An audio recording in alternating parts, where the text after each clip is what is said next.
There is a rule of thumb to have $1,000 emergency fund for your personal emergencies that may come up. But is that enough in today's economic reality? We're going to talk about that right here, right now on the Ujamaa Network. The $1,000 emergency fund myth, and I call it a myth, is because it is just a starting point. It is a snack when it comes to the average person's bills when it in a month. Any emergency that dips into your already stretched financial budgets is could be a death knell financially for many people. Let's face it. $1,000 right now just doesn't go as far as it used to.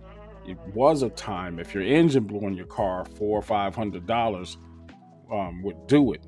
Now we're talking $5,000, $10,000 for anything, for like a transmission. I once was quoted, yes, $11,000 for a CVT transmission for a car that retailed brand new for $19,000. Now, for those of you who don't understand what that means, a 6-year old car that's only worth $3,000 required possibly $11,000 in repairs. How could this be? Well, you look at the actual reality of buying low cost cars, and if something major like that happens and it's not covered by a warranty, the labor alone will be $2,000 to $3,000 more than the cost of the vehicle. The part, forget about it. It's not something that you can repair, it has to be replaced. And for that model car, the cost of that transmission was $9,000. Just unacceptable. So much for $1,000 emergency fund. You better use that money to get you $1,000 beater if you can find one and drive it until you can get back on your feet.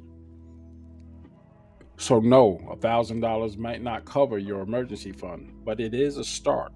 And while you're starting that, there are four other things you need to focus on so that you can grow that $1,000 to cover those expenses that exceed $1,000. First thing is to know what you got going on with your finances. You got a budget. Really buckle down and list all of the expenses that you got going on.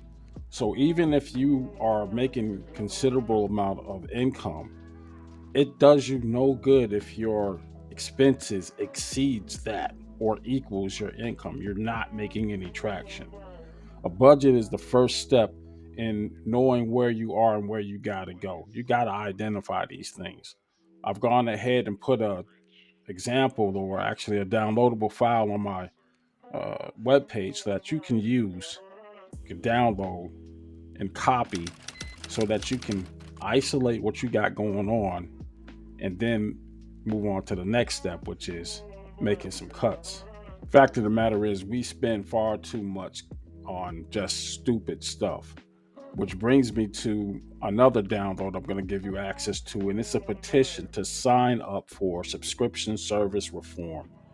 This thing has gotten out of hand. If you look at your income statements or your bank statements when you tally up everything at the end of the month, without even knowing, I tallied up well over $200 in just streaming service fees, tools that I use for this channel that comes right out of my pocket.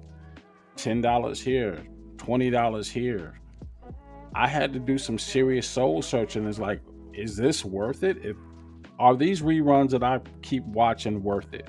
It's bad enough that I've got an anime addiction and Crunchyroll went up on their price, but real talk, at this point in time, you got to really buckle in, lock in, and start cutting that fat. That's $200 a month right there that I'm saving. And we're talking about people who are making average salaries. The average salaries in the US is 50 grand.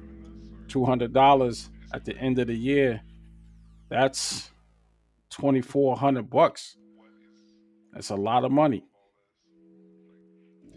Beware of that slide. And no, I'm not talking about the electric slide. I'm talking about that backslide. Keep your discipline first and foremost in your head. You do not have an emergency every month.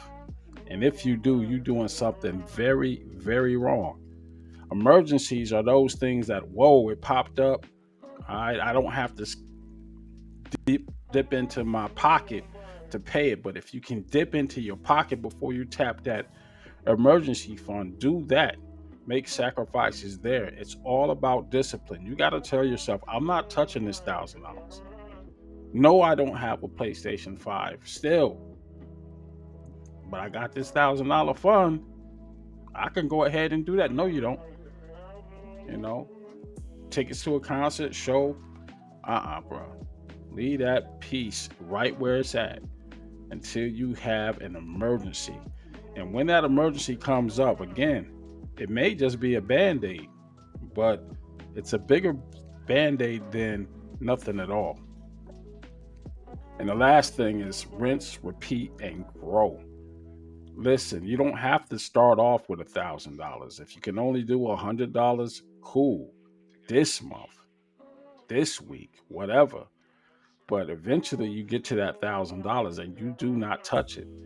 And unlike what I've done, I do not want you to repeat my past mistakes. Man, it turned out for me, but still, don't be tempted to take that $1,000 emergency fund and put it into crypto or anything else that could possibly grow your investment. Because your emergency fund is just that. It's an emergency fund. You don't use those funds as ancillary, auxiliary capital to fund your crypto dreams or your investment dreams.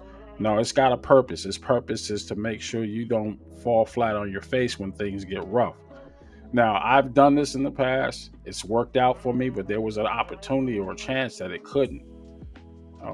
When you're starting off, like I'm just starting off, digging myself out of the financial hole I was in, the best thing you can do is brush up on that discipline, just like any other exercise.